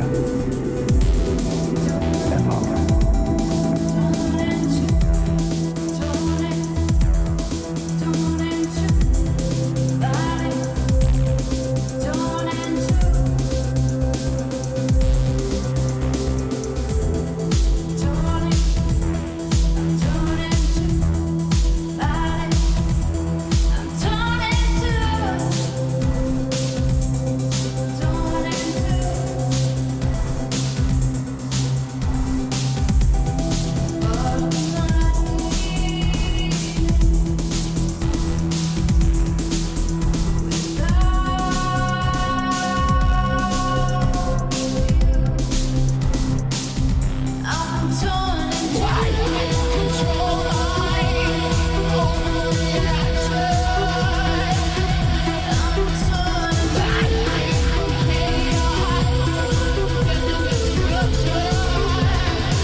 Just a choice right now between fear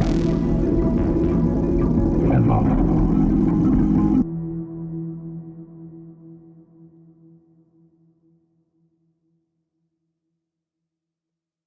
Welcome back, Wapping Crew. Thanks so much for hanging out with me today. Ooh, happy Easter. I hope you guys like the book. Like, I liked it too. It's pretty awesome. But right now, it's time for a creepy video. You ready for this? Okay, so this comes from an individual that I really respect and highly regard. I'm being a bit more careful with that because it hasn't been working out too well for me as far as schmuddle people. Oh man, is it reloading? Okay, let's go. Unspec. Sorry guys, didn't mean for you to see like my tire thing and stuff, but let's go.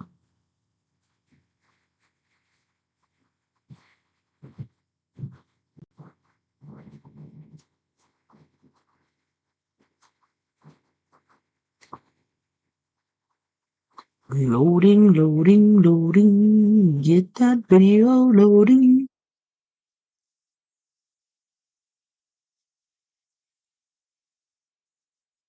Holy shnikes.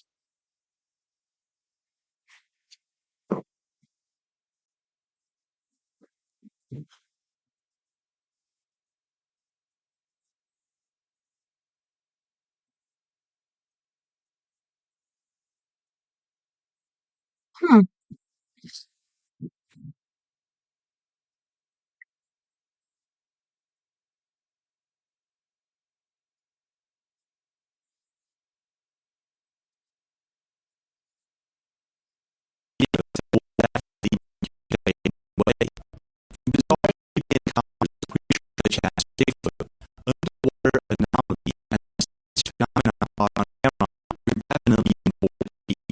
Are you guys ready?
social media profile, but he usually posts things while he's live.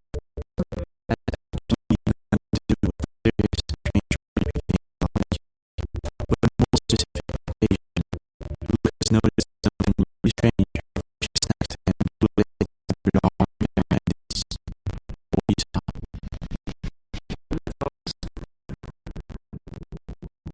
Yeah, so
came and treated the patch with proper and took it away. However, this sort of thing is strange and creepy. As the video was uploaded to TikTok, it amassed millions of views and thousands of comments, and users were completely baffled by it.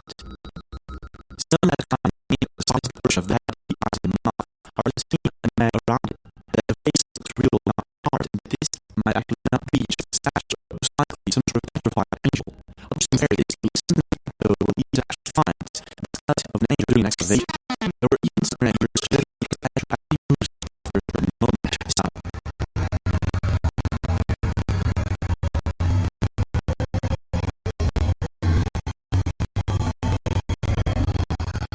Language do not like myself, but I do know, however, that it has to be with internet users who say there's a really creepy vibe to it, and I'm not exactly sure what it is, if it's the face or if it's the tattoo itself. Just think about it, just to feel right. Not to make it even stranger and confusing, you read the secretary at the local contacts. We used to think of seeing that statue actually lying around there for quite a long time, that we were working at the time did not excavate it as it was going on, but I believe it to you guys. You think this is either the statue of a man that was excavated and maybe this is predicted? It's just a paper made a video, or it's maybe something else entirely.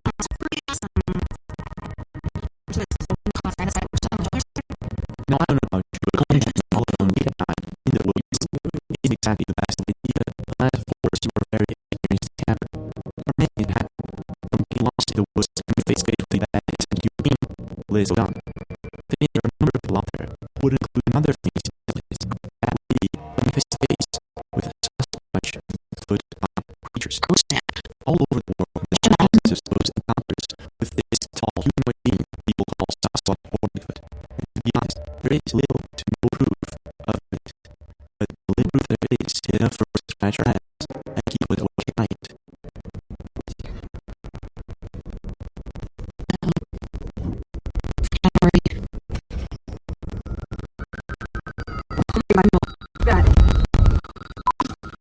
This video, for instance, originally uploaded by Music Memory Lane on YouTube channel is not as anymore. Lucas and John saw what appears to be Bigfoot just behind one of the trees. But when people did I get closer to it, they haven't sadly run.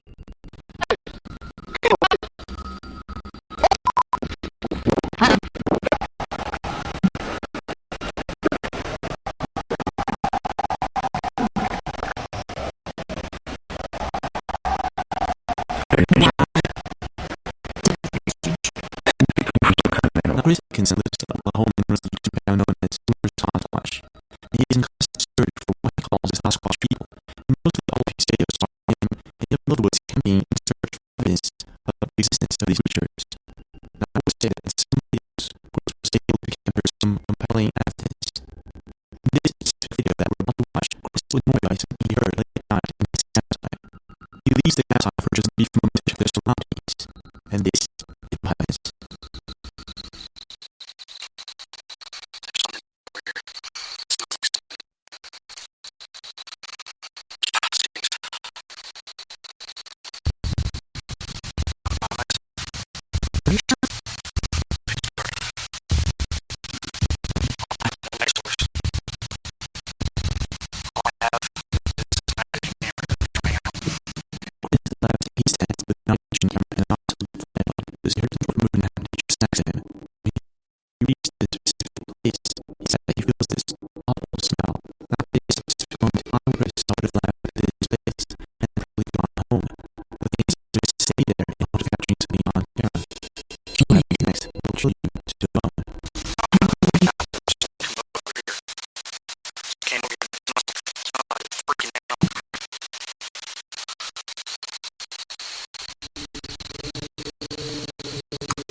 Did you see that? What appeared to be a humanoid figure can be seen working and watching very silently behind one of the trees. And he walked close to exactly see that form escaping the creature's face in the cloud.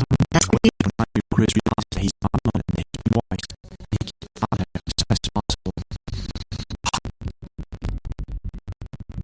So this video countless times, I still can't think of exactly what it is that I'm looking at. All I know is that the reason why it looks as if it's head, the two dark eyes. Whatever's going on here, it could be something much or maybe something else. But I just think it's safe to be built and I don't know why. One of the most shocking things I've heard about the times is that it's human that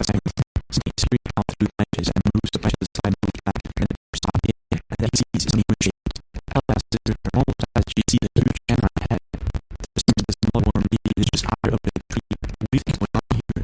Is it possible that someone's talking about actually caught at this big business of something like a hotspot or a Bigfoot? Or is it maybe something completely different here? So usually when people are saying that with friends or family during this time and start talking about these topics, it's very interesting how everyone has an unexplained story to tell. The thing is, most of the times there's video explanations of unexplained things on camera. Sometimes there isn't. Oh. Holy shit! I'm wondering what the heck.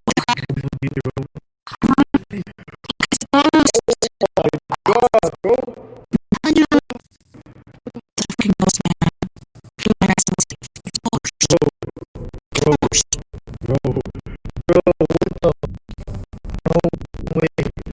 Isn't that Yeah, strange? this is exactly the case with social media, but not the name of the actual cat recording on Wednesday or longer in the afternoon when she knows something really strange, something that not her or anyone on the internet could claim. This is shot on camera. Watching the video on the and someone just points me out that I cannot believe what I am seeing. Right? It's usually what they look up to me with the strange look, right? But check this out. Right here, you can see through the tree. You can see the tree. You can watch this right here. And you go towards it. And to the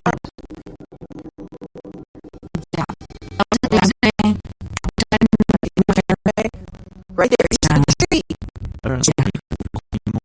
Afternoon, when these two guys are arguing about something, watch the biggest story. And this is the first notice that glasses is actually see-through, which is basically impossible. Some internet users are thinking this is just a chemical due to the effect of sunlight being contrary to the camera lens. However, even if that were to be a good explanation, we can actually see through glasses. Anyway, soldiers will go this direction based on Pressures don't believe this is actually a glitch in the camera lens. Other things is a glitch in the simulation and there is no recognition to it. So preliminary reply to my internet is just over now, including another video, non-consistent video, you can actually see what she's talking about and it's very clear. You can see through the line glasses.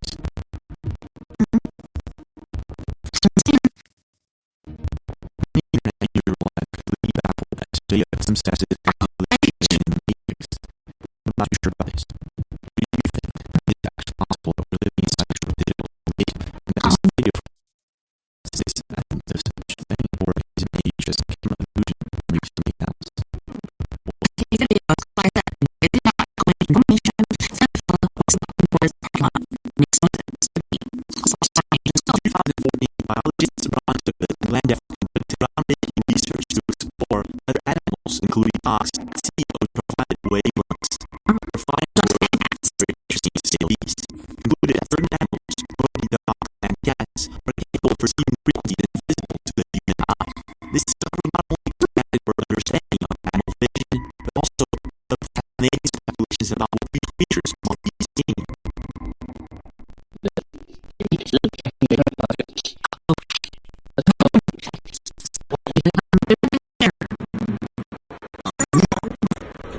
I shared the tackles on that experience.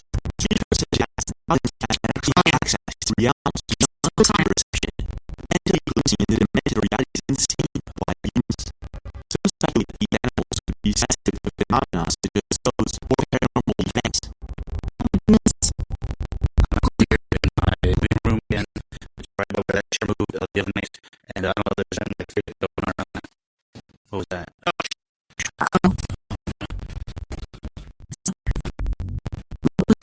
The videos, dog animals seen acting in very strange manners, sometimes barking or stabbing at absolutely nothing. All of these videos may prove the existence of ghosts and entities. There's one particular video which begins with a social media file by the name of Abby7. Anna was standing around at an Airbnb, which just her and her dog. All of a sudden, her dog starts reacting as if there's someone there. Completely creeped out about it, she got her camera and immediately began to record. And this is what happened.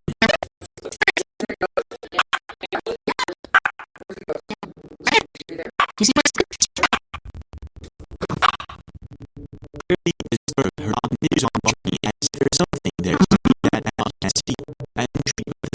shared, I'm continuing on recording and it is switched on camera. Did you see that? If you don't mind the video, you can clearly see what looks like the shadow of his head trying to reach out to Reggie and the gun. After being put in the fatal mass using internet users all seem to read this has to do with that video evidence that may actually not prove the existence of ghosts and shadow people. When it comes to reading encounters with shadow people, it doesn't sound there. A couple of days ago, I came across a very strange video posted by social media profile by the name of that. The likely servers usually post videos in a TikTok page. There's nothing mysterious or scary about it. The exception of the latest video. Dan's mom was just about to check up on him while he was reading a book. All of a sudden, she captures something chilling on camera. They very close attention. It's really bad.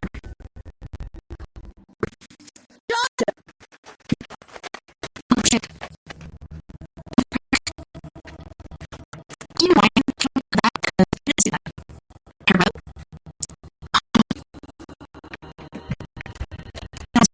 Whatever it looks like, you're amazing out the window. That was mom. She ran outside to check what's going on. And this is when she realizes that there's something moving outside. Completely about it, she goes back inside and immediately locked her door. And after putting the videos to the internet, the mass release views that has a lot of people find it. Don't think this could be a very oriented person. I'll just believe it could be a legit paranormal encounter of some sort. Now, it's not necessarily to hide where the window is at. If it's for a person, you have to be very sad. My video, you'll see that, but it appears to be a cloak. It also appears to be featureless, no face, no eyes, no mouth, no nose. Which suggests that this could be a legit shadow person. Now, a shadow person or legit is described as repulsors, as a non-humanoid figure. They usually wear a cloak that has no face. Now, taking everything into consideration, the height of the window, her reaction, and everything else, this could be the real deal. But still, I'm not too sure. I want to know your thoughts. Do you think this could be a person talking in your house, maybe a bear, or something else entirely? What's your thing?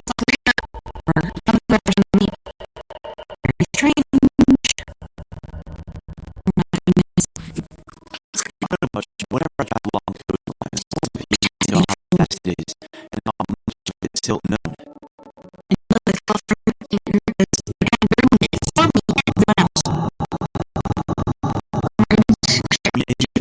And every other side of the United States we fit 37 times inside the ocean.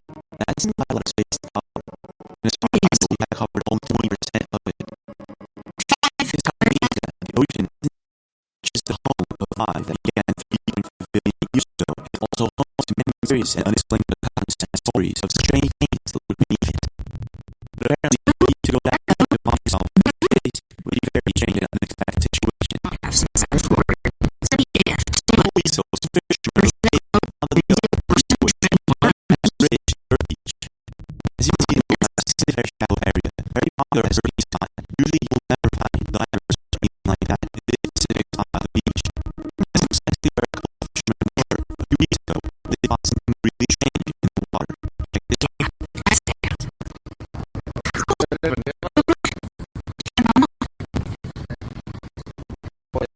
There's wood there. What at first looks like more of this phenomenon can seem just a few meters away from your boat.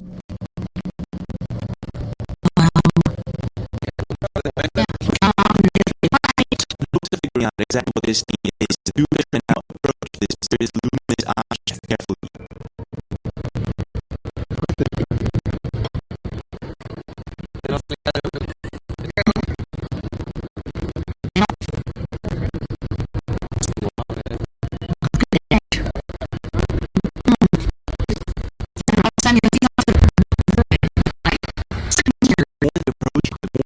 It becomes.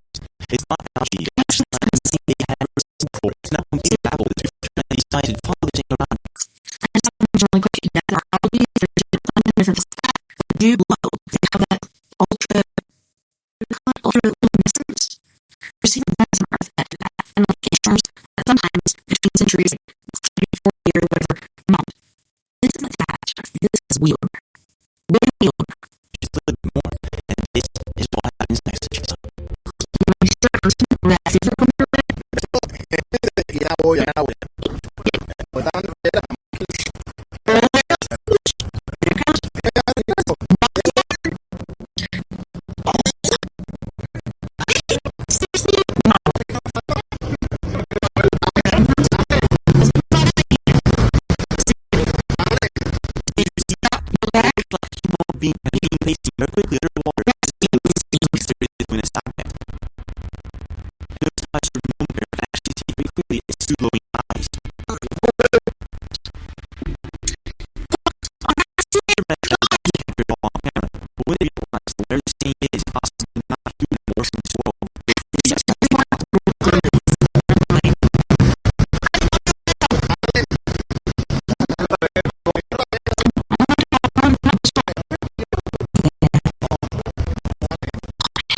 But if you ask this to comes and users are going to be baffled. Some think that this is just a buffer, even though this picture clearly more sinister. That whatever this thing is typically better butter to be rational. Users seem to be and do eyes or deal with whatever this thing is and not be human at all.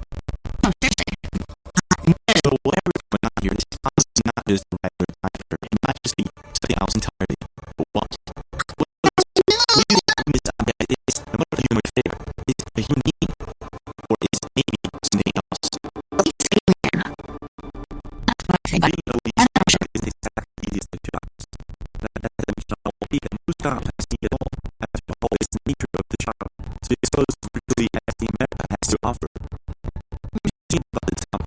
It's not exactly the most common thing for police to actually get calls from people asking for help. To deal with their role. That is exactly the case of the video that was put by shooting the seat. This for the faith of police officers called to help women believe their house has been broken into. Absolutely no one inside. Things are starting to get weird. This is what's wrong. Police officer buddy count.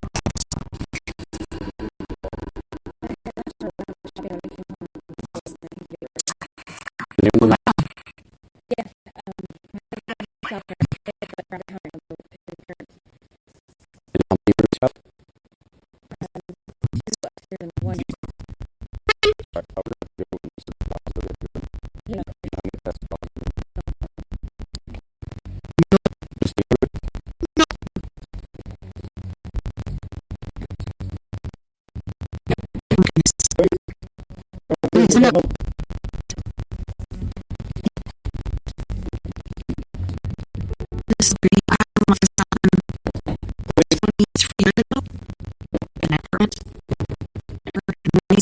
German looked crazy, and there was nothing there. The back window was open, so I was somebody jumping the fence. So yeah, I felt because it's just me and my daughter, and I was afraid. I think it was something else. Creepy, seriously.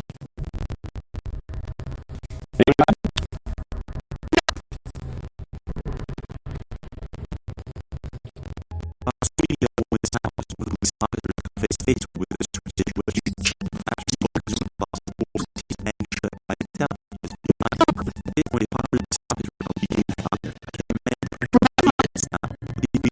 break.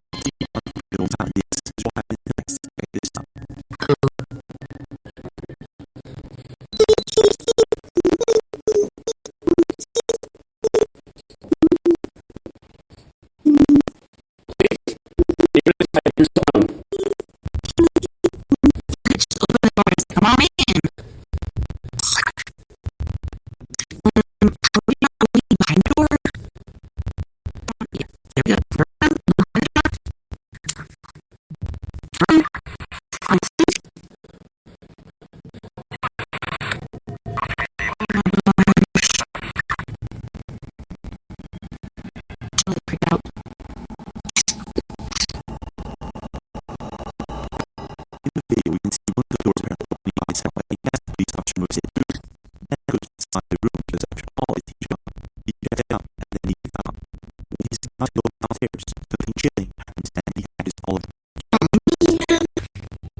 not try to keep it by the limited just because I've watched so far. I know exactly what it is I did, but it gives me the chills.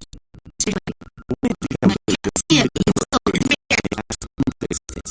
Or go on to limit much at people. The shadows are viewed as unrecognizable fleeting shadows on a corner of a surface eye. Some people experience them as a dark night, others recognize them in the human shape. Most will report feeling some dreadful intent coming from them, and sometimes not being able to distinguish their face features. These entities have been observed throughout all humanity to the day of our imagination or fear. Not really a certain accompaniment of eyes, captured one on some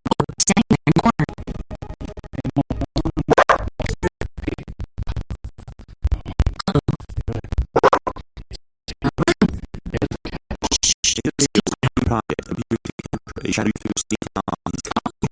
If this was strange, the stranger's sight would him against whoever the thing is. Something that he feels real, while others say that she's is beyond or doesn't add it. And after watching the video for a couple of times, I've noticed that whatever this thing is, I can't be talking about the features. But because I don't see the talking of the video, I've been more information about it. So much for joining me. My audio Rockies. Thank you so much for joining me. Not giving up on me for last night's events. Contrary to what Travis used to logic, I'm not fast. I should probably add your best things. Thanks so much for joining audio Rockies and the Rockies. All different places that you can listen on my podcast, YouTube, Streamer, wherever the heck you're listening. Thanks for being with us.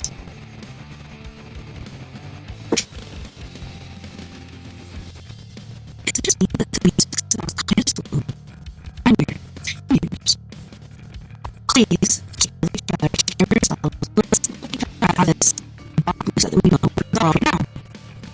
I do believe that here really is going to be better, but I swear to God, it's going to slow down. This is so weird. And guys, it's happening, I don't know. Night, all nights out there. This is just streaming basis. It's down.